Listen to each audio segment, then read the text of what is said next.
once we get that right, which is for me the most important thing, that they have, first of all, respect. The second one is commitment. The third one, passion. Those three ingredients are non-negotiable.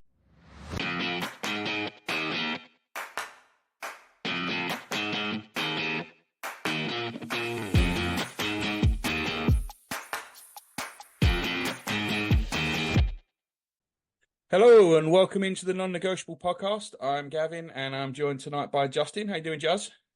I am great, Gav. How are you, mate? Yeah, I'm good. Good. Relaxing, off season. Nothing really, nothing much going on. So we figured it'd be a good time to touch on the transfer pod. Nothing's really happened yet. David Raya will be made permanent in the next couple of weeks, we're hearing. I know there's two schools of thought on this. One is that it will get pushed into July, so it's on next year's accounting. I'm hearing that that's not what Arsenal want, even though it might be preferable for Brentford. Apparently, we want to get this over and done with. Maybe because we want it on this accounting period and not the next one. But that one's going to go. So on our pre-season prediction pod, Juz, you said that Raya would be made permanent, as did Paz. And I said he wasn't. So I'm the big dum-dum. Yes. All right. Well, that one out of the way. I think we'll start with the first part on the outs, because I think. Do you want to maybe do a? So we were gonna do our end of season, review basically, and grade everybody. Unfortunately, Paz, he couldn't be here with us tonight, so we thought it'd be best to maybe push it off and just do kind of like a transfer window preview, right? Yeah, and I think the timing's right. Nothing's happened yet, but there are some things seemingly starting to move. I think this is going to be a pretty slow burner. Obviously, especially with Euros and you got Olympics, the Euros, you got the Copa America. Plus, we've got the accounting year obviously coming to an end, and like I said, with Raya, there's some teams that are going to want to push things into next year. So I think it's going to be a bit of a slow burner. So it's probably a good time to start, right? And I just think we'll start with the outs, because I think the outs are kind of easy. Would you say? I mean, I think there's a core group of maybe 8 players that we're all going to agree that are going to go, and then there'll be a few that are on the ropes. Right? We've already got 2 announcements, right? Officially, first team for exits. Yep. We've got El Neni and Cedric. Yep. So goodbye to a nice fella who stayed about 7 years too long. Got a nice sympathy contract, and fair enough, no problem with that. No problem with Mo being around as long as he was. And then possibly the worst contract in the history of the club. That's probably... it's got to be up there, right? Absolutely. I mean, Ozil and Aubameyang, at least we got out of early. Cedric, we had to pay the whole 4 years. Yeah, Pepe, Willian.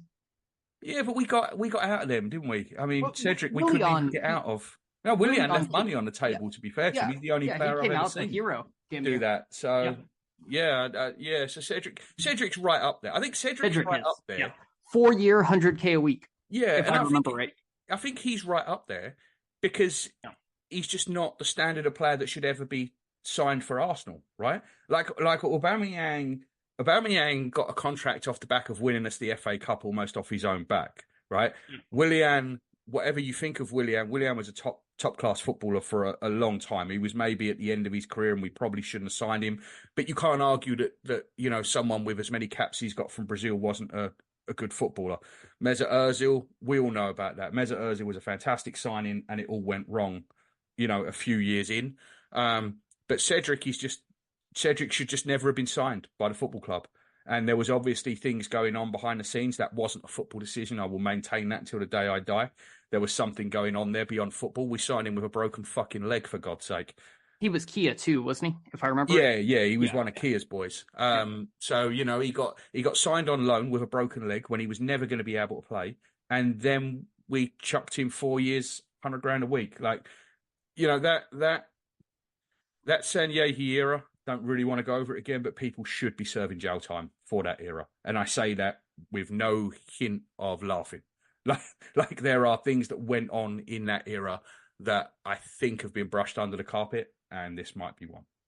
Well, mate, I mean, there's things that went on that I am like 100% sure we're still dealing with.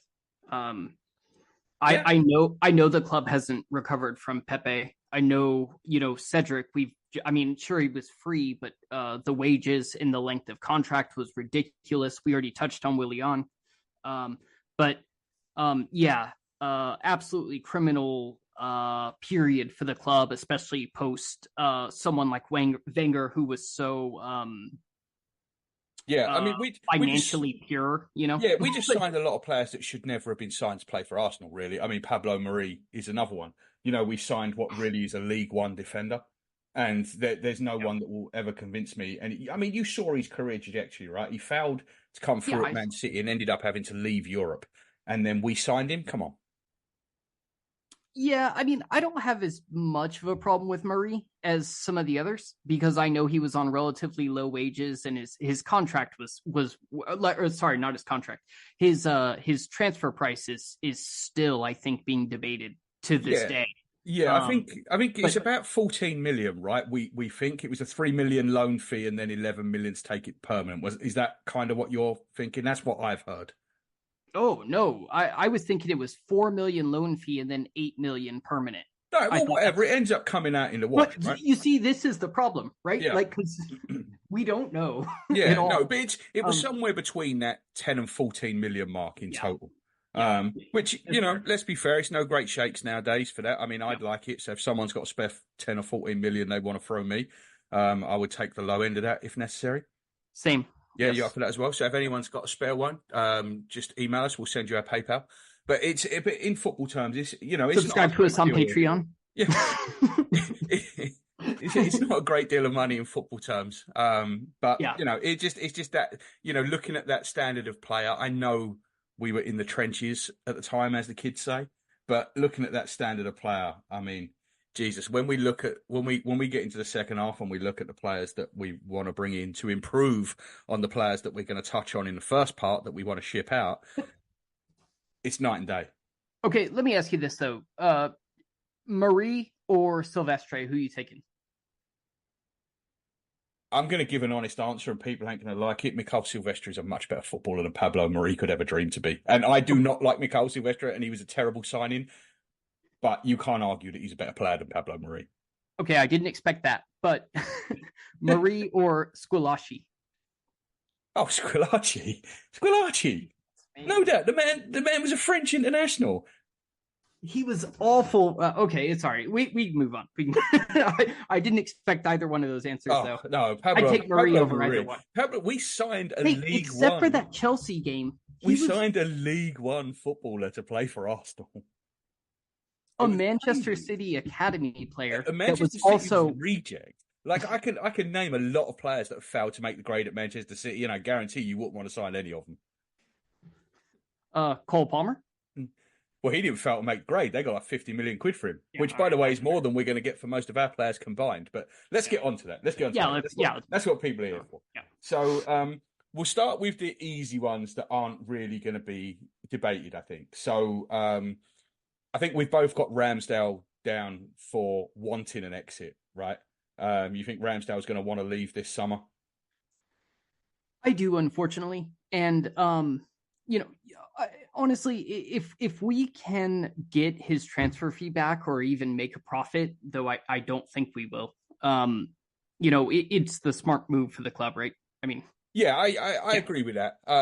My feeling on this at the minute, though, is I don't think we can.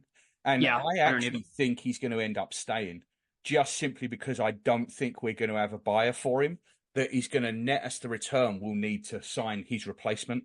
He's homegrown, not in terms of the club, but in terms of being trained in England. He's homegrown, and it just doesn't make any sense. The only other thing I can see is us possibly loaning him out if we get I don't think it's even going to be a guarantee to buy, but maybe an option to buy. If we can do a similar deal to what Brentford did with Raya, then I think we'd do that. But I just have this feeling that Ramsdale's just going to end up staying because it's just going to be easier.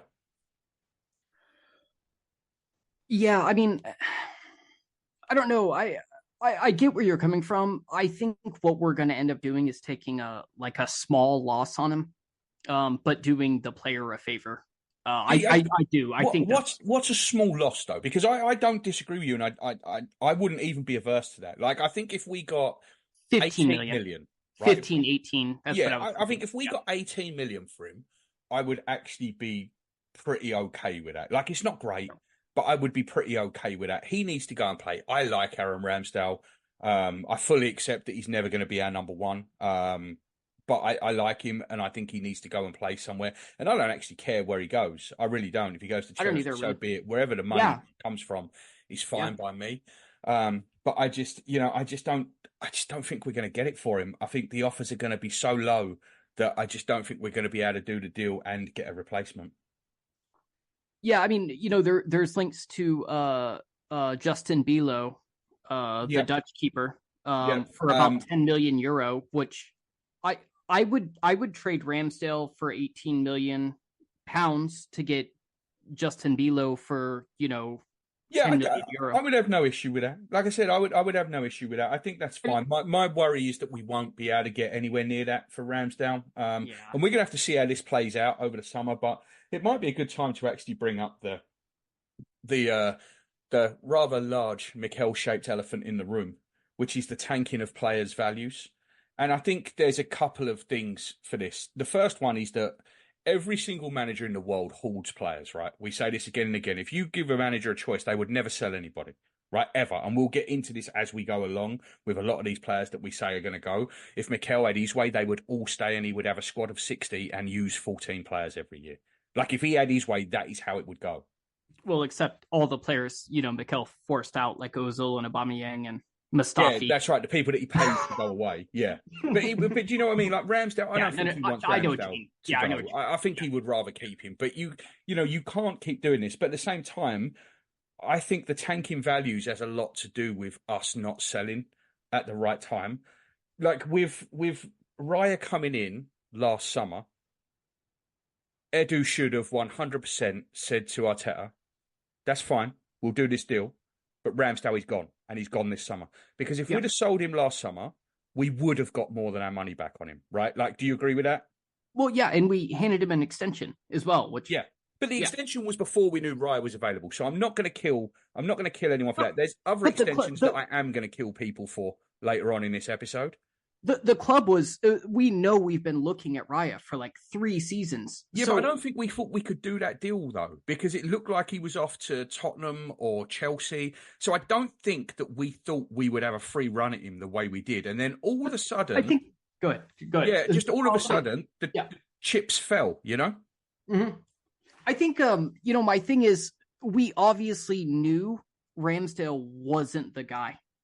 And we still offered him that deal. And I know we use like protecting value, and he's a young English international. That's all the stuff we constantly talk about all the time. And we'll talk about why that's bollocks in a little bit.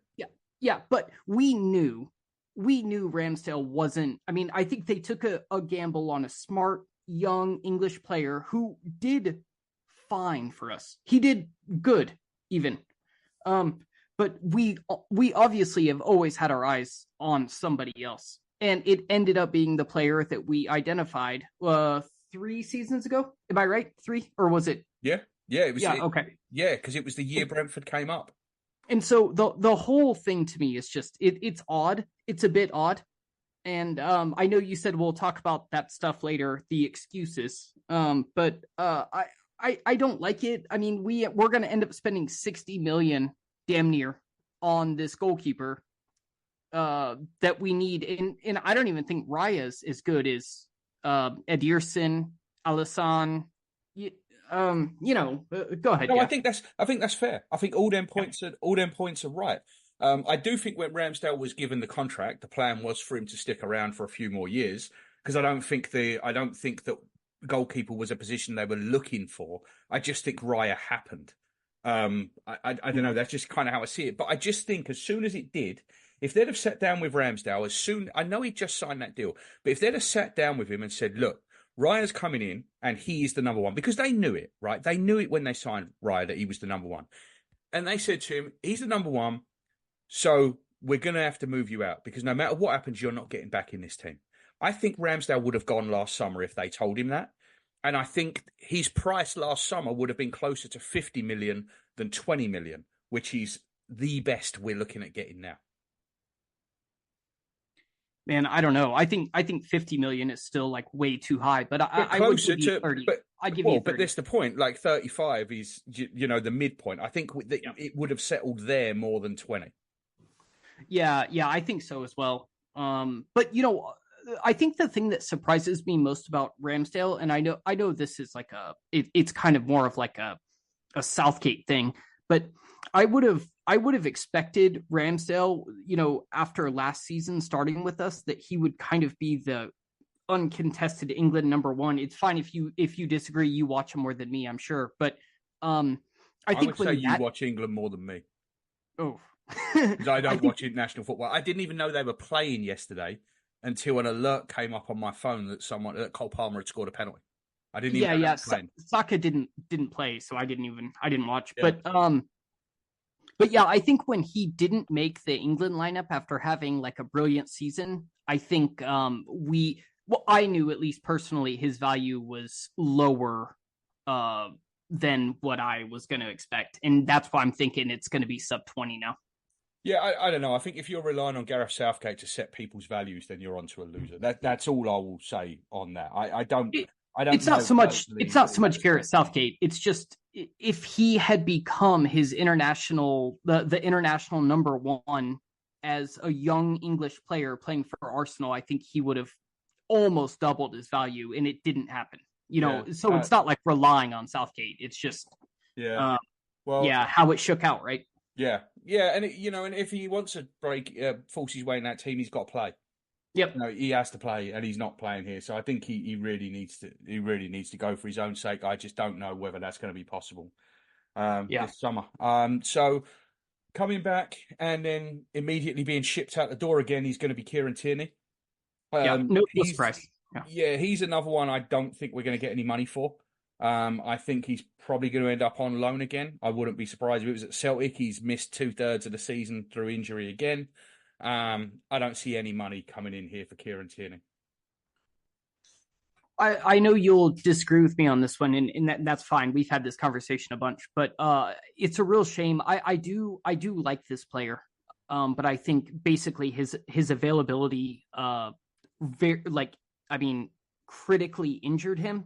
And then just the transformation of the team and his role diminished, killed him. Even if he came back to Arsenal, he would serve us no purpose at all. There's no point in keeping him. We should just get whatever money we can for him. And I say that as somebody that really likes the player and the guy. Do you think we can get a transfer fee for him? And if so, like around, what do you think? Oh, mate, I don't know. I think we could get a small fee for him, but I don't even want to upset any listeners. Maybe 3 to 5 million. Okay, that's fair. Maybe. Nuno Tavares. Oh God. He's coming back, and again, he's going to go straight back out again. It's another one that I would think would be a loan. We're not getting any money for Nuno Tavares. I think we need to be smarter with where we're sending these players. I think I understand that Nuno Tavares was being a little bit picky about where he was going to go. But I think we've got to be more careful about where we send these players, because a lot of the time we're sending them out on loan and they're doing their values no good whatsoever because they're not playing. And I think Tavares is going to come back. I think he's going to go out on loan again, and I think this is going to be a perpetual cycle until his contract runs out. I mean, to be fair to the club, Gav, I do think we've done a lot better at where we send players to loan. With that loan manager, do you remember his name? I don't. Gary? Ben Napper? No. Ben Napper? Napper, yeah, that's it. Ben Napper, yep. But yeah, I don't think where we decided to send Tavares was very good. They had a huge influx of players. I think this is going to be one we probably loan out continuously until he goes for free, or somebody pity offers us like 1.5 or something so inconsequential it doesn't matter. Yeah, I agree with that. Sambi, another player coming back from loan, someone who had a good loan, actually. It was interrupted by injury, which is very, very unfortunate. Also unfortunate that Luton couldn't stay up, because I think if Luton had stayed up, there would be a chance they would have made this move permanent. Yep. I still think we're actually going to be able to sell Sambi this summer. I do too.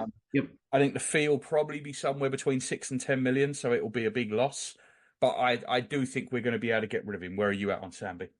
I'm almost exactly the same. I think everything you said is, yeah, I think we can sell him. I imagined, I was thinking maybe between 8 and 12, but you're probably more realistic. I'm probably pumping that value up a little bit because I like him a little more. But yeah, I think you're right on. Yeah. Charlie Patino played in the championship, didn't particularly impress. A one-time wonderkind that just hasn't worked out. Basically, he's clearly not Arsenal quality. I don't think he ever will be.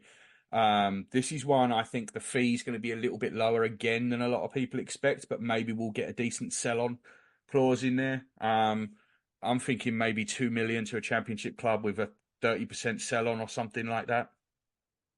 Yeah, I'm kind of right there with you again. I was thinking about 3 million with maybe a 20%. Yeah, I mean, I actually watched him a few times before earlier on for Swansea with the like before the manager change, and he was playing a lot more often. I don't know. I mean, he just seems too slight, you know. He does the technical quality is there, but he can't impose himself like at all. And I know the championship's you know, pretty rough and long. And but yeah, I think this is one that, you know, it's a real shame, but it's not going to work out. Yeah. And I think we'd be lucky to get a nice sell-on clause. Yeah. Marquinhos has gone on loan. I have no idea if he's back yet. He might be on loan till January from when the Brazilian league ends. But Marquinhos is another one that's going to be, you're never going to see play for Arsenal again. He's going to be out the door one way or another. I don't see a fee being involved in this, right? It's either going to be a loan till his contract expires, or it's just going to be a free transfer back to Brazil. Yeah, probably. Yeah. I mean, if we saw £1 million for him, we'd be lucky. Yeah. And now 2 players that I think everybody in the world agrees that we need to get rid of. And these 2 are the epitome of the stupid contract that we are still giving out to people. So let's start with Reece. We gave Reece a contract last year, and Reece signed a contract last year that was absolutely ludicrous. 100 grand a week for 4 years. We have basically, there's all this bollocks talk. You brought it up before, Jazz, about protecting players' values. Yeah. What we have done here with Reece is actually tank any possible value that he had. If we'd have just let him go last summer and he'd have signed for, let's say, Crystal Palace, we would probably have got 10 million quid from a tribunal for Reece. He was under 24. He'd been raised at Arsenal since he was a kid. We'd have got some sort of fee for him. And it also includes a sell-on when they do that. By giving out this contract, we have given him a contract that would make him the highest paid player at 12 Premier League clubs. It would make him the highest paid player in the Eredivisie in total if he went to Holland, right? So people have been saying, oh, maybe he can go to Holland. He would be the highest paid player in the Eredivisie. The highest paid player there at the minute is Jordan Henderson on 90 grand a week. He would be higher than that. Yeah. Now, in France, he would be the highest paid player outside of PSG. And I don't think anyone is expecting PSG to buy Reece Nelson. In Germany, I believe outside of Bayern Munich, there's about 8 players who are on more than Reece. I don't think anyone's expecting him to be the 9th highest paid player in the Bundesliga outside of Bayern Munich. So you have basically ruled out every single club that you want to sell Reece Nelson to by giving him this contract. I initially had this marked down as a loan with us covering part of his wages.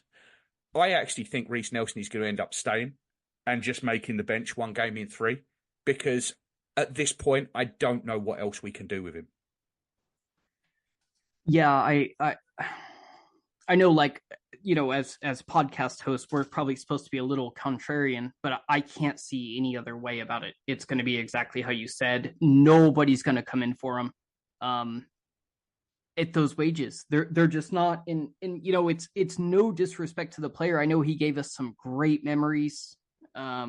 But yeah, mate, this was crazy. And I know the other one, it's going to be Eddie, right? Eddie is the other one you're talking about. Yeah. Yep. I mean, I think they're both in a very similar situation that is just. Yeah, I agree. I do think we've got more chance of shifting Eddie because he's Yeah. had more game time. He's scored a few goals at Premier League level. I don't think he's scored anywhere near enough to make him worth what we put him on. But he's had a bit more thing. I mean, 30 million, Jazz, is pie in the sky, right? Like 30 million is just not going to happen. Well, it was the Sun, right? That's what I saw. Yeah. Yeah. 30 million to Fulham was the Sun report. Yeah. No, maybe 12. I mean, I'd be happy with that. I'd be happy with that. I would be Anything around the 10 million mark, I think would be fair. Like we said, he's another one on 100 grand a week. Wherever he goes, he is going to be the highest paid player at the club. Yeah. What has Eddie Nketiah shown you that would make any club wanting to make him? He'd be the highest paid player in their history, right? If he went to any clubs, because Brentford and clubs like this, they've never had a player on this wage. So what has Eddie done to say that a club should put him on that sort of salary? And, I mean, more than that, Gav, what really bothers me about it is that, and we've talked about this on this pod 4 or 5 times maybe, it drives me insane that no offense to Eddie, by the way, he's fine as a player, he's fine, but that we knew he only scores in a run of games. He's not a good impact sub, and we still gave him that contract. Yeah, it was madness. It was absolute madness. And I understand Eddie and Reece taking it from a financial point of view. Both of them are now set for life. They would not have got those contracts anywhere else, as you know now, because we can't move them. From a footballing wise, it's the death of both of them. But I guess if you've made 20 million quid, then, does it... I mean, what's worth more to you? I guess neither of them are going to be winning the Champions League. Unless, of course, they stay at us, we win the league and they get a medal because they were on the flight. But, I guess it comes down to how much do you want to play and how much do you want 20 million quid? Yeah, I mean, all that can happen for them at this point, and I hate to say it, I know there's some interest in Eddie Nketiah still, but at those wages, I just don't see it. But I think the best they can hope for is seeing out their contract, getting picked up on a Bosman, in the championship, the Eredivisie, the Bundesliga, as you mentioned. Yeah, and they'll both be 27, 28 years old at that point. At that point. Like, it's crazy. Yeah. I just want to clear something up because this is a conversation I had that I didn't really think about. Someone asked me, an American friend of mine, asked me why, if when you bought a footballer, if you had to take on their contracts. And I was like, well, no, of course not. Why? And he said to me, well, people keep talking about these contracts like the buying club has to take them over. And, I understand where he's coming from because in American sports, they have centralized contracts, right? So in the NBA, the NFL, if you trade for a player, you do take over their existing contract. That's not how it works with these players. But the point is this, if you're Eddie Nketiah or you're Reece Nelson and you're being paid 100 grand a week and you've got 3 or 4 years left to run on that deal, why would you leave £10 million on the table? You wouldn't. So the buying club either has to match it or the selling club has to make up the difference. So, and then obviously that's going to come off of the fee. So that's why we say about how difficult it is to move players on big wages. It's not because the buying club has to swallow the contract. It's because the player isn't going to take a load less money to uproot his family a lot of the time by hundreds, sometimes thousands of miles, even a different country, to take millions less per year. Like that's just not human nature. Yeah, and that's actually a really, really good point of education there, Gav, because I do think there is a lot of misunderstanding there. We would basically have to give them both away, in probably 2 other London clubs to even expect somebody to take their wages at this point. Yeah, it's mad. All right, so let's touch on some ones that are a little bit more up in the air or controversial. Thomas Partey, I think we would love to move Thomas Partey. I don't think we can move Thomas Partey. He, by all accounts, doesn't want to move, which is obviously a big stumbling block. And again, he's on over 200 grand a week. He misses a third of every season. He missed 2/3 of this season. Feelings on Partey, Just? Yeah, again, man. I'm in agreement with you on all these, but yeah, I think I feel the same. I don't even know. I mean, and he's not even worth loaning out because he could be of some use to us if he could stay fit. And if he can't stay fit, he's not of use to anybody else. I think this is one he'll stay until his contract's over. Yeah, I agree. One that hurts me a little bit before we get onto one that hurts you.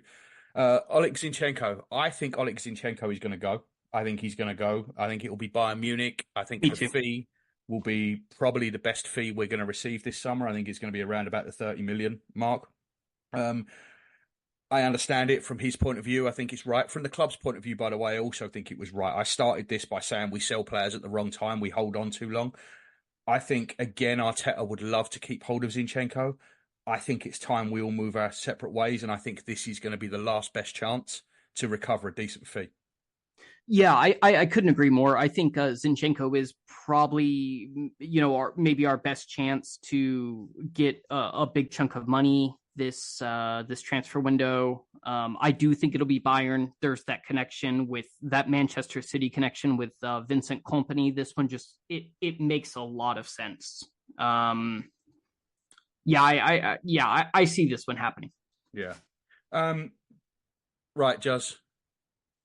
Gav, I don't think we've got enough time for this. We will make time. Get your tissues ready. Get ready to cry. I think Emil Smith-Rowe has to go this summer, and he's another player that I actually think Arteta would keep. I think he would keep him and use him for 340 minutes again next season, like he did this season. Yeah. I think that is a disaster for Emil Smith-Rowe. I think Emil Smith-Rowe deserves better than that. I think Emil Smith-Rowe should be looking for more than that. I think Emil Smith-Rowe would be a superstar in 15 teams in the Premier League. I don't think he's ever going to be good enough for this team. And I think that is where the issue lies with him. I think a fee is going to end up being around 10 to 15 million, which, again, I think is a tank. But what do you want, Jazz? He's not played in 3. He hasn't scored in 3 years. He ain't played in 2. What are you hoping to get for him at this point? Take it away, but that's where I am with him. It is sad. I don't like it, but that is where we're at. I mean, mate, I came out ready to fight about this. I did. I thought we were going to really have words, but at this point, I'm in more of an agreement. I think the player would be crazy to stay at this point. He's just not getting the minutes. The trust is obviously just not there. Maybe it's Smith-Rowe's fault. Maybe it's Arteta's. It doesn't matter, I guess, at this point. But I do think he'd be smart to move on this year.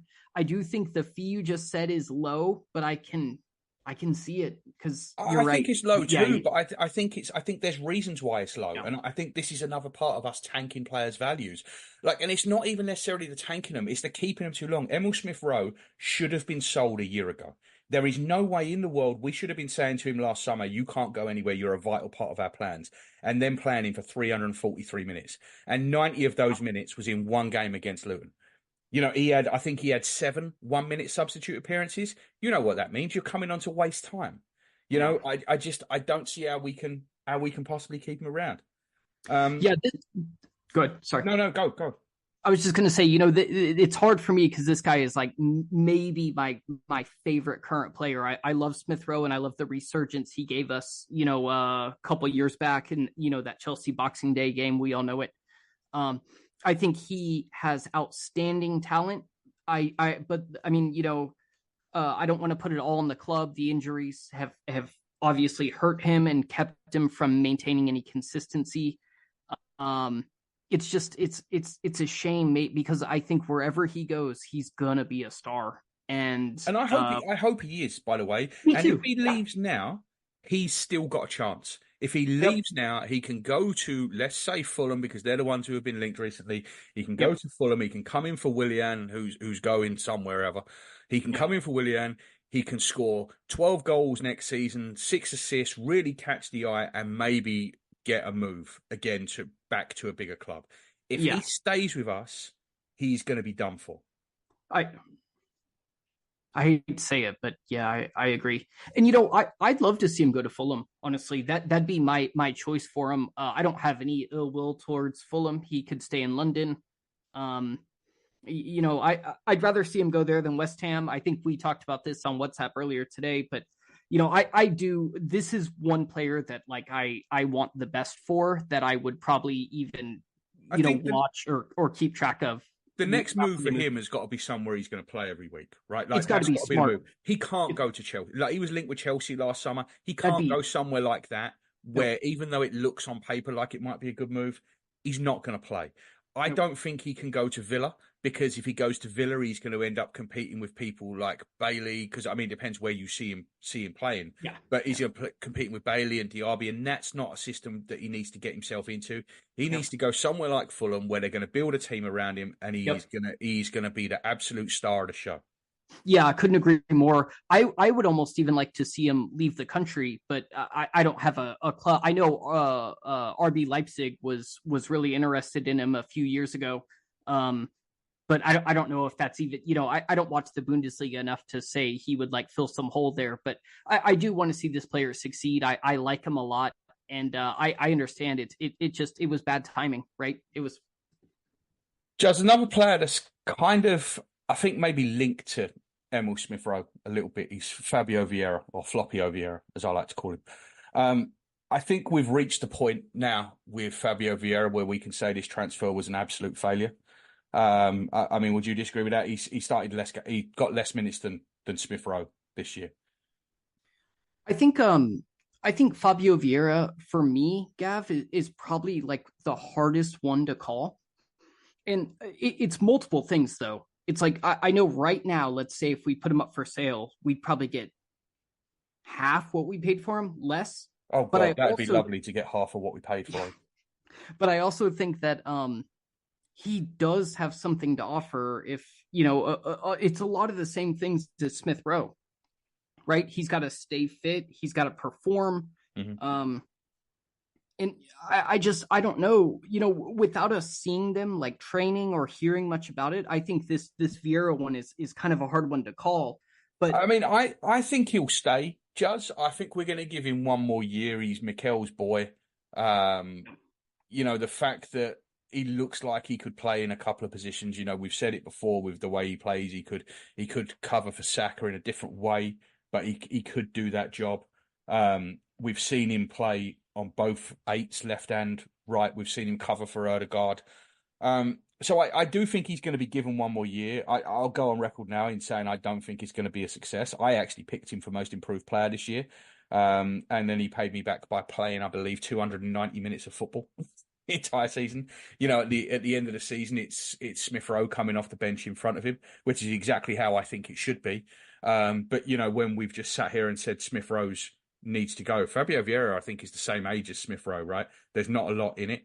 But I can see Fabio Vieira staying another year, especially with Smith-Rowe going. One point I'd like to bring up here, Juz, and this isn't strictly transfer related, although it kind of is. Ethan Nwaneri is going to play some part this season, right? Do you agree with that? You think he's going to get promoted to the first team squad? That's the noises that I'm hearing, is that he's going to be promoted to the first team squad. I think he will be, and be pretty much a permanent fixture. I mean, not in the first team, obviously, but I don't see him playing a ton. No, I don't either. But what I'm going to say to you here, Juz, is that Emil Smith-Rowe played 343 minutes this year. Fabio Vieira played 290 minutes this year. I think you could sell both of them. We're obviously going to be buying and we'll cover this in the second half, but we're obviously going to be buying a left eight, right? You would think, and another wide player anyway. So I think you could sell both of them and not replace them. I don't think either of them would need replacing in the squad if you're going to buy a left eight anyway. I think with Nwaneri coming in, Nwaneri could take the minutes off the bench of one of those players. And I think he needs to take the minutes of one of those players. So I don't think it's a case of if you sell both, you've got to replace both. I really don't. I don't think you really need to replace either of them, to be quite honest with you. I think the person who needs replacing is 6, let's say. Be it Partey or Jorginho, that's who needs replacing in the starting lineup. And getting that player in, to me, makes both Smith-Rowe and Vieira expendable.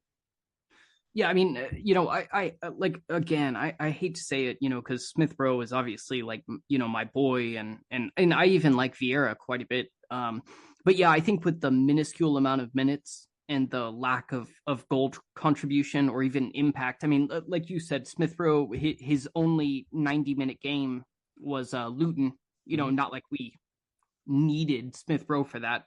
Well, we needed him so we didn't have to play any of our proper players. Right. That's what it come down to.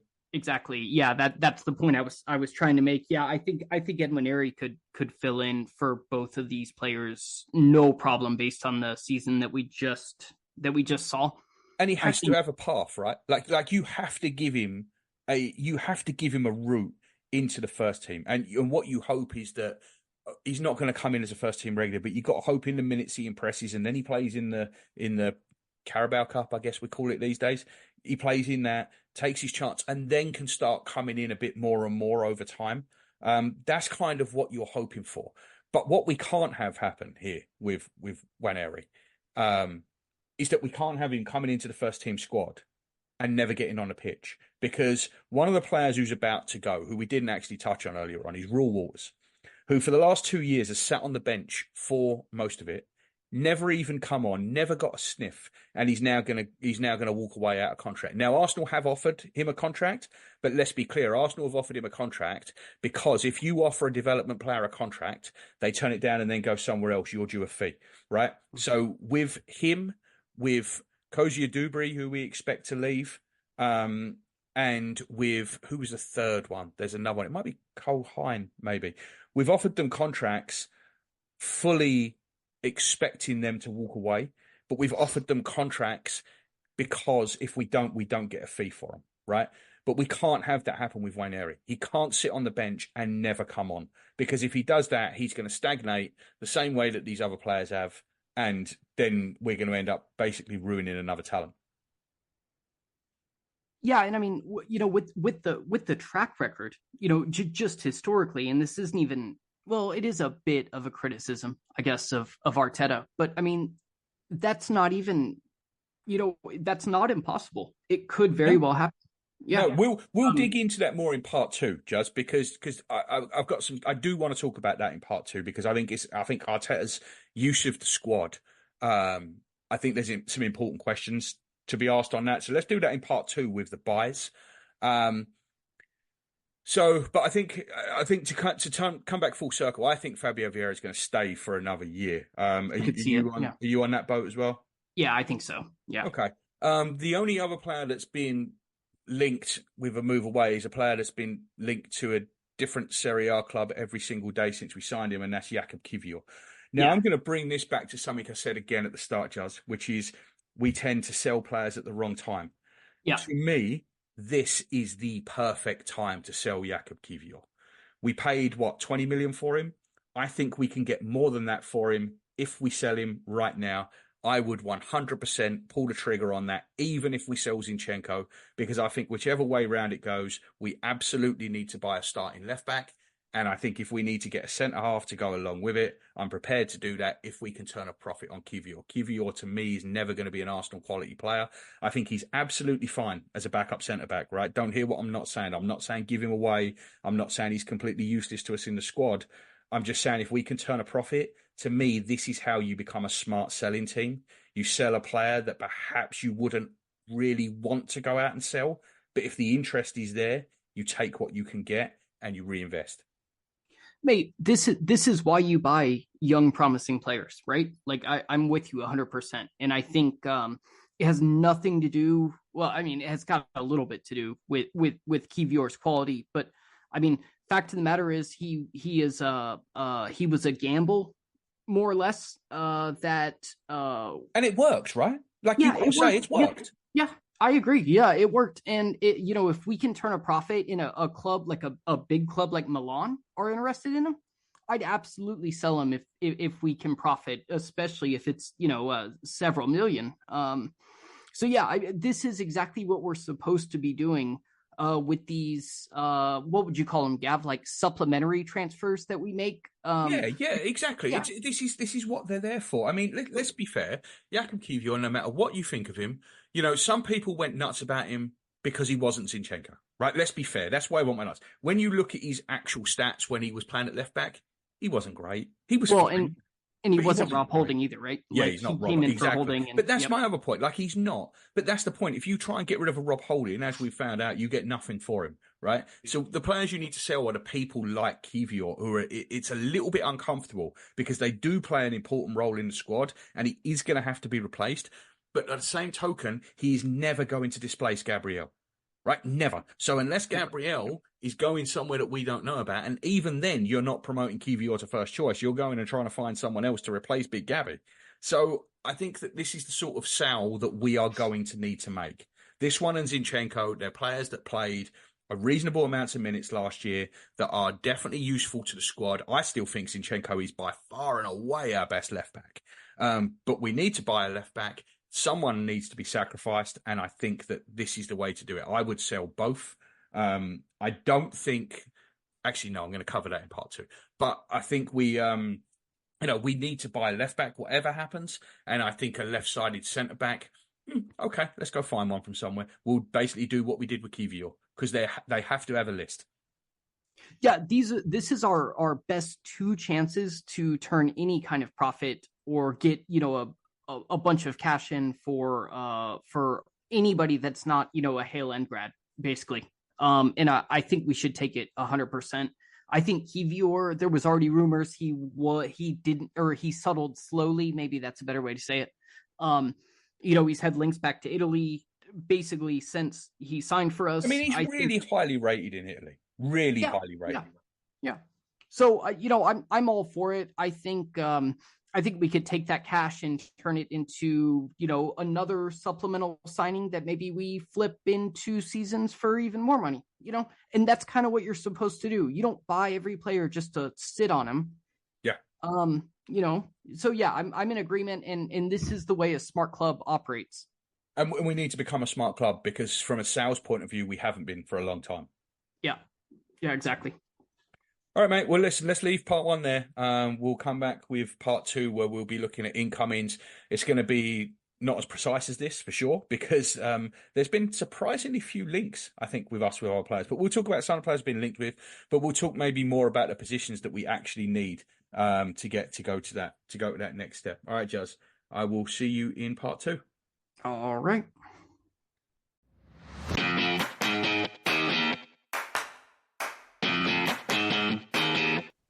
Hey guys, just a couple of quick halftime messages for you. Firstly, we'd really appreciate it if you could leave us a 5-star review on your favorite podcast app. It really helps us reach a wider audience, particularly on Apple Podcasts. Secondly, we're on all the social media platforms as the NN Pod. We're really trying to build a strong Gooner community. So next time you're on Twitter, Facebook, or Instagram, look us up, give us a like or a follow, send us a message, interact with other listeners, or just have a look around. Thanks for listening from myself, Paz, and Juz. We really appreciate it.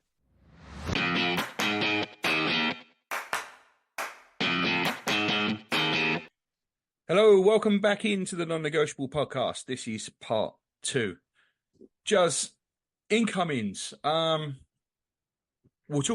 get into individual players in a minute, but what do you think are our needs, and in what order of priority would you put them?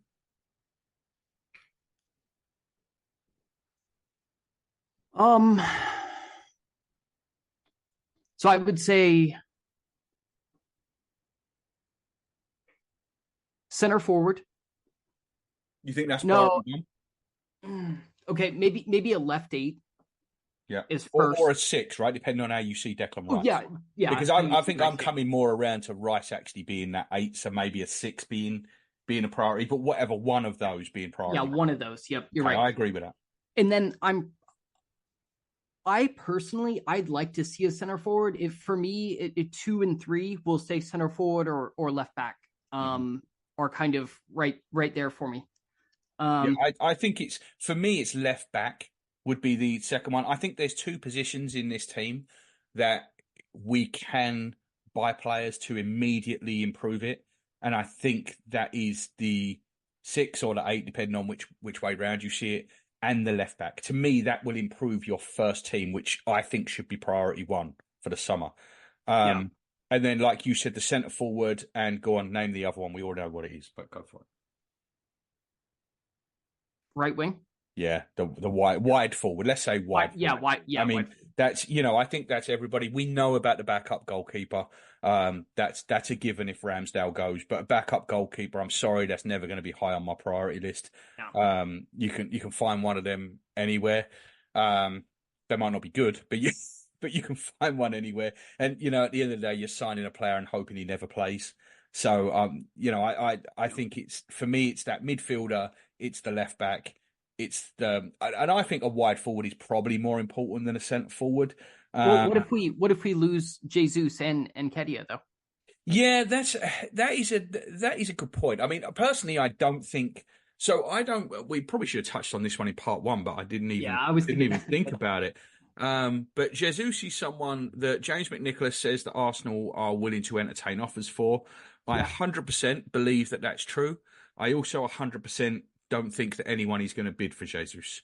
We would be looking for a decent fee for him, without a shadow of a doubt. He earns over 200 grand a week. I believe I saw something that put him as the 33rd highest paid player in Europe. So, you're limited to the clubs that you can possibly go to. And I just think he's at a point right now where we don't really know what he is. Like, let's be fair. We only ever saw the best of Gabriel Jesus for 5 months. Like, think of how upsetting that is. For 5 months, he rocked our worlds. For 5 months, he turned up. He was a better player than I thought he was when he turned up, and my God, did he make a difference! But he had that injury, and he's just never come back. Never come back from it. He came back. He came back from the World Cup, obviously injured. He went to the World Cup injured, to be fair. I don't want to blame this on Brazil because he had that injury when he went. It just got exacerbated by playing in Brazil. And then he comes back, March, April time? He came back and he scored a few goals and he was okay at the end of the season, but it wasn't great. And then, pre-season, the knee flares up again. He's having to have fluid drained off it all the time. And he lost that explosiveness. He lost everything that made him the player that he was this season. And he was basically unusable. We did have we had some injury luck this season, right? Like most of our key players stayed fit. Yeah. But 2 of our 3 or 4 highest paid players, right, in Jesus and Partey, were basically unavailable for the entire year. Yeah. You know what I mean? Like Jesus was there for maybe a third of it, but he was unusable.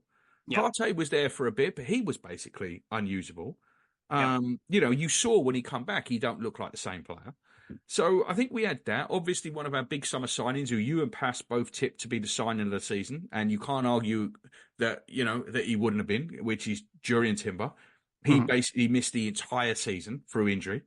So he only played in the first and last game. That's it. I mean, did we have a bit of luck with injuries? Yes, Saliba stayed fit, Gabriel stayed fit, Ødegaard stayed fit, Saka stayed fit for the most part, Havertz stayed fit. But at the same time, we also lost some big players for long periods, and Jesus was basically unusable. So, I think if we lost Jesus and Nketiah, we would need a centre forward desperately. I just don't see that happening because I don't see any way that we will actually move Jesus.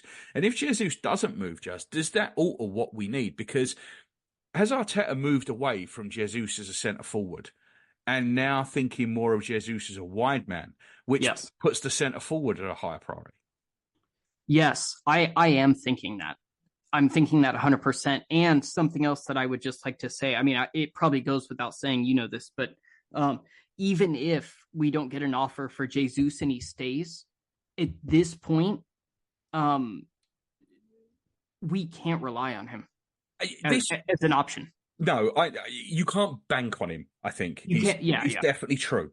But the Jesus that we see on August 15th or whenever his next season starts, the Jesus that we see then, which Jesus is it going to be? Is it going to be the one that we signed, or is it going to be the one that we've seen ever since the World Cup in Qatar? That's the question. Because I'm telling you now, if it's the one that we signed, I still think that's the best centre forward at the club. He needs surgery again. Yeah, like we're at that point. So we have no idea. No, none at all. This knee injury could be chronic. This surgery might not work. The last one didn't. The last 2 haven't. So there's no reason to think that the third one will. This may be a case that we have got a devaluing asset, right? That is never, ever going to be able to contribute again at that level. And I think that is such a shame. It's a shame for Gabriel Jesus. It's a shame for us.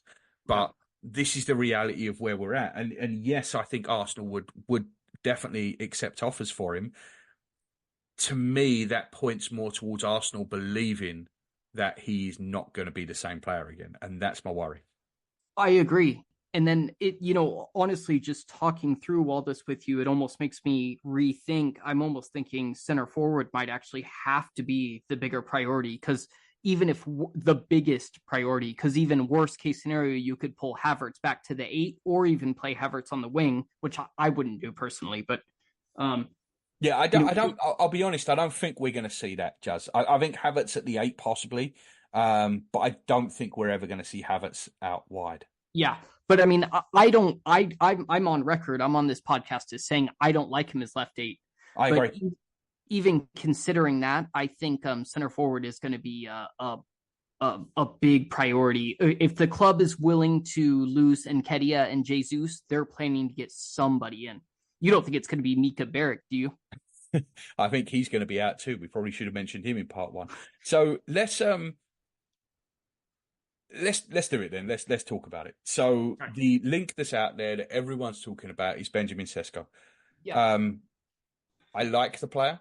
I've liked the player for a while. I think he's very raw. He's Darwin Núñez-esque.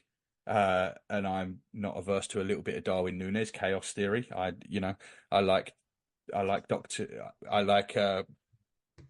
bit of chaos every now and again. So I would be very happy if this one went through. Now, there's an offer on the table for him for a new contract at Leipzig, which would remove the release clause. Chelsea and Manchester United are apparently interested in him as well, although I don't know why he would choose them. Apparently, he already wants to come to us. There's a couple of things here. I do think our interest in him is real. I wonder if we're trying not to pay that release clause. Remember, with Partey, we fucked around for months trying to get that down and eventually had to pay the release clause. I wonder if we're doing something similar here, but the interest of Man U and Chelsea may end up pushing us into paying it.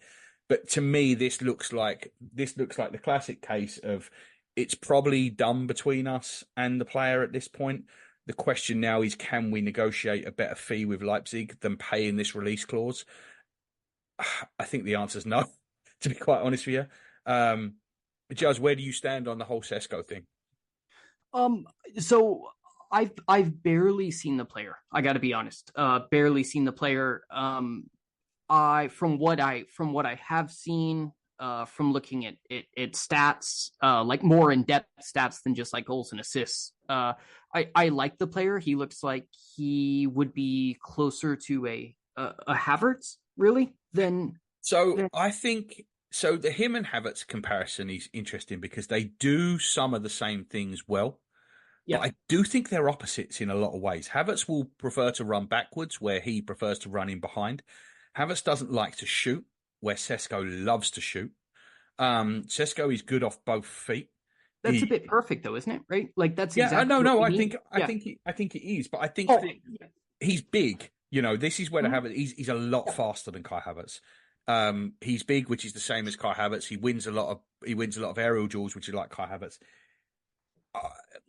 He's also like Havertz, where his technical level on the ball is probably what's going to have to really come up to be able to play in this team. I mean, he averages 12 completed passes a game in the Bundesliga, which is, 12 passes per 90. Even Havertz averages 30 for us. Yeah, but we know the way Leipzig plays. They've got absolutely. There is going to be a change in style there. The Bundesliga, for start, is a lot more end-to-end. They don't face the low blocks that we do, which means they don't have as much possession as we do. And Leipzig like to give the ball away, drop deep, and then hit over the top on a counter. That's 100% true. But I do think that there is still a technical jump that he's going to have to make. If you're playing with Martin Ødegaard every day, then I don't see how you don't make some sort of jump. He's obviously a talented boy. I'd be excited about this transfer. I honestly, I think it's perfect. We all know how absolutely fucked the striker market is, right? Yeah, I mean they're talking about over 100 million for Osimhen, who has played more than 25 league games once in his entire career, I believe. Yeah, exactly. And this kid, he could come into the side, but Havertz is going to be our starting number 9. Yeah. So I think it's kind of the perfect situation, Gaff. And I agree. like you were just talking about the differences. Havertz likes to drop deep. He likes to run in behind. That's exactly what we want. A player that can do things that Kai Havertz can, but is also just that little bit different for, a change in tactics. I like the player. I'm all for it. And I also just recognize the reality of how bad the striker market is. With him having a release clause, he's 21 years old. He's 1.95 meters. He's just 21 too. Yeah. Like literally just turned 21. He's a young 21. And this is the sort of signing that you have to make when you are not in the position to buy Erling Haaland and Kylian Mbappe. Right. Yep. Like this is the signing that you have to make. We were never in for either one of them players because we just can't do them deals. Kylian Mbappe got 150 million euros for signing on for Real Madrid. We're not paying a player 150 million euros as a signing on fee on top of his 700 grand a week or whatever he's getting. Have you seen the law Spain's enacting in his name? Oh, is this the one with the tax? Yeah, the Kylian Mbappe tax. Yeah. It's insane, mate. It's basically just another reason to foreign billionaires that invest like a certain amount get like a 25% tax break. They're calling it the Kylian Mbappe tax, but I think it's another way they kind of enticed him to Spain. I think it's bigger than Kylian, but I just find it crazy. But yeah, go ahead. Yeah, and they just, we're just not going to be in the market for them players. We have to accept it. We're not a Petro club, and we're not Madrid, who seem to just be able to do these deals, although they're not a Petro club. And I don't understand how they can do these deals. I really don't get it, how they can do it. I mean, even Barcelona, right? So we've been linked, a player that we've been linked with in the six a few times, although I don't think that seriously, is Frankie de Jong. Frankie de Jong is paid 500,000 euros a week. 500,000 euros a week for Frankie de Jong.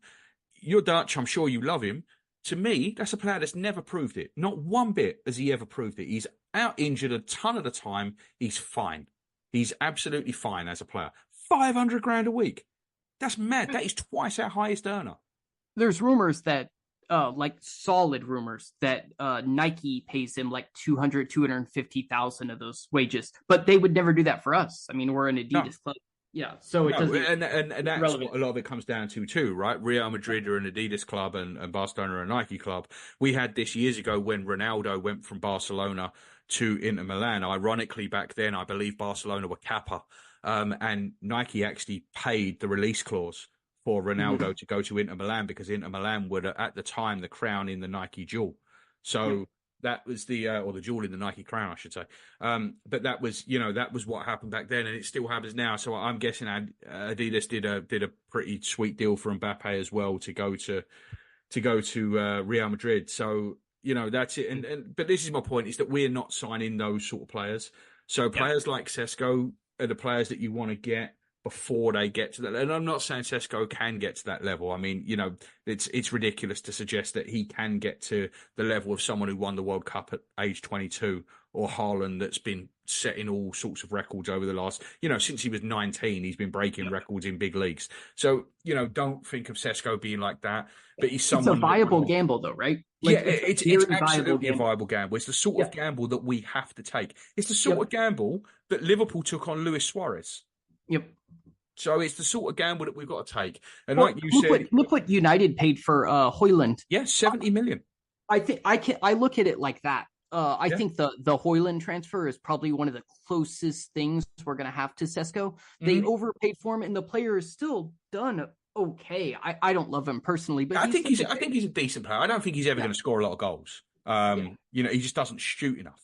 So I don't think he's ever going to score a lot of goals, Højlund. I think he's going to be a 10-goal a season player forever. And you can argue the merits of having someone like that at that price. I think he's got to do so much more with his game to make it worth it. And I think the difference with Sesko is I think Sesko is a goal scorer. Sesko has already scored in the Bundesliga more than Højlund ever scored in Serie A or the Premier League. Do you know what I mean? So I think Sesko is more of a goal scorer than he is. But I think you're right. I think that kind of is your barometer for it. I think 55 million, I think the release clause is right. I got him up right here. Let me see if I think it's 55 million for Sesko. And I think that's completely fair. I do think we're probably posturing a little bit at the minute, trying to get that maybe not down a bit, but maybe trying to change the structure of it. And I don't think it'll happen. but we'll pay the release clause. I think that's what I'll end up. I do think we'll end up with a player. I've got to say, if you're asking me on 1 to 10, I remember when you asked me at one point last year where I was at on Declan Rice, and I think I said I was at an 8.5. I'm probably around the same for Sesko. Yeah, I'm feeling about the same. Yeah, from all the sources, it looks like the interest is legitimate. We know he's got a release clause, so we know we're not going to get like jerked around by the club. We are probably the most attractive club in for him. We know we can pay the wages. I mean, this one it makes too much sense. Yeah. The wide forward, there's really not a lot out there. Nico Williams has obviously got that release clause. I would personally like to see Nico Williams. We've been linked with Rafinha again. Yeah. I don't love that one. A bit of a weird one, I think, the Rafinha one. We did get linked with someone else today from Genoa. I don't know if you saw this. I don't think so. No. Let me see if I can find it. We got linked with him from Dimarzio, I believe. But that one, I don't know if that's really got legs. What's the... let me see if I can find his name. I think it was Genoa. But... there's not a whole ton out there in the wide market either. So we'll see how that one goes. The 6 just or the 8, whichever way you want to look at it. We talked about this a little bit already. Some of these players, Zubimendi, I think he's probably a no-go, right? Because he doesn't seem to want to leave Sociedad. From what I heard, Arsenal told I like that player a lot. Yeah, I like that player a lot. But I don't think it's. Arteta does too, but I mean, from what I've heard, is that Arteta told his agents to shit or get off the pot. They weren't going to just wait around for him, and all the indications are that he wants to stay where he is, and that's fine. It's his board club; he wants to stay there. That's perfectly within his rights. If you'd have asked me 3 weeks ago, I thought that we had a real good shot at Bruno Guimaraes. No, not anymore, right? I don't think so. Yeah, I don't think so. I just don't think that's gonna. I don't think that's going to happen now. The same as I don't think Isaac will work up front. I don't think there's any chance of that happening. Like I said, Frankie de Jong has been mentioned. I don't see that happening. João Neves from Benfica is very interesting. He's got 120 million euro release clause. We're not paying that. Benfica want to keep him. He's got a long-term deal. I can't see that one happening. That one's one to watch, though. Maybe. Oh, I think in the next couple of years. After? Yeah, I think the next couple of years, as his contract starts to run down a bit, and Benfica start to get to the point where because Benfica sell players, so he is going to be up for sale at some point, and maybe it won't be for the release clause. But I think right now, a 19-year-old that would come in and probably not start for us, I would guess, we're not paying 120 million euros for that. So I can't see that happening. But right at the end of Jorginho, it would make perfect sense if we could get him for less, Yeah, I mean, Onana from Everton. I like the player. He's nice. Yeah, Onana from Everton, I'm not a fan of, I have to be honest. Nope, me neither. Although that's one that you could maybe get over the line. You got anyone else in mind for that position? No, I think that's about it, mate. Yeah. Yeah, I mean, I've heard but I mean, those seem to be the only thing that's got any kind of realistic, Yeah, and it's again that the market is quite thin at the minute. Maybe we'll know more after the Euros. Some more stuff will come up, and then at the back, obviously, Jarell Hato is a player that from Ajax is a player that we've been linked with forever. It's a player that we do like. It's a player that at some point I think we're going to be seriously in for. I have my reservations about whether it will be this summer for a couple of reasons. First off, he's 18 years old. Yeah. Secondly, he signed a new deal, I believe, at the start of the year with Ajax, and Ajax apparently don't want him to leave, and he doesn't particularly want to leave right at this second. So I think that's one that you're probably looking a year or two away for. Would you agree with that? Yeah, I think so. He's obviously out of Ajax. I like the player a lot. I think even if we did get him this summer, it wouldn't be a great player. Don't get me wrong, but I don't think he'd be ready to step into the side quite yet. I don't think he was as far along as Timber. And he's another one that is your centre back, he's your left back. He's actually played, I think 7 or 8 games for Ajax at left back this season, which would be my guess as to what we'd be looking to do with him. But that's one we'll have to wait and see as it goes along. You're with me on it on us desperately needing a starting left back. So have you got any names? We've had that Fedley blah blah blah from Fenerbahce. I'm not even going to try. I don't know about that. For me, Gav, just personally, any links that I see out of Turkey, I pretty much dismiss them immediately unless it's Ornstein. It's hard not to, right? Like, it's hard not to. I mean, I saw Turkey linked with. I saw it may even have been Fenerbahce. One of them was linked with Thomas Partey. Come on, man! Like he earns 200 grand a week. You know what I mean? Like, it's like when it was Özil, and Özil did eventually go to Fenerbahce, but we had to basically pay Özil 25 million quid or whatever it was to bugger off, and then he went there. You know, but they're not taking Partey on those wages unless we're paying a huge chunk of them. Yeah, exactly. I mean, honestly, Gav, the only one I've seen realistically is the Hato. And like I said, I'm not 100% sure that's gonna happen this year, but there's been a lot of smoke there, so maybe. But I imagine we're probably mostly tied up with Sesko right now because I think he's got the most competitive interest and a release clause. We know we could get it done. Yeah, I think the Sesko one seems to me it's a bit almost like a choice of does he want to stay at Leipzig for a little bit longer, in which case he'll sign a new deal there, or does he want to take his shot now? I mean, my feeling, like I said before, is that he will want to take his shot now, and that we will get that deal over the line. But you could understand at 20 years old, 21 years old, if he wanted to stay there for another year or two. Like, I would completely understand that. My problem is, I think if he does that, he's probably out of reach for us in 2 years' time. Or we won't want him. Do you know what I mean? Like, I think it goes one way or the other. Either he doesn't develop into a player that we want, or he develops into the sort of player that we probably can't afford because he's probably going to end up at PSG. Yeah, I was literally thinking the exact same thing. If he signs another contract and he loses the release clause, let's say he has another season, even exactly like last season, 15 goals in the Bundesliga, they'll be asking 120 million for him. We know how Leipzig is. They're a real pay the release clause or get fucked club, Yeah, I mean, that's what Liverpool had to do with Szoboszlai last year. They had to pay the release clause to get him out. And yeah, I think it either happens this summer or it doesn't happen for us with Sesko for whatever reason, but it is one that I'm confident will get over the line. Backup goalkeeper judge, just in case. The two interesting names for me that we've been linked with, because I know them, are Lukasz Fabianski and Wojciech Szczesny. I would be happy to see either of them come back to the club. Bernard Wemmer reliably informs me that Fabianski is out of contract. I think Fabianski would make all the sense in the world as a backup goalkeeper that you never want to play. Szczesny, I don't know, he was still Juventus #1 as of a couple of weeks ago. So I think that's probably a non-starter. I think Szczesny would love it. I don't know whether he'd love it right now. I mean, he's coming to the end, unless Euro 24 we're in. Yeah, he's the final tournament of his international career, and he decides that it's time to wind down. But other than that, I don't know. I don't know. I see this.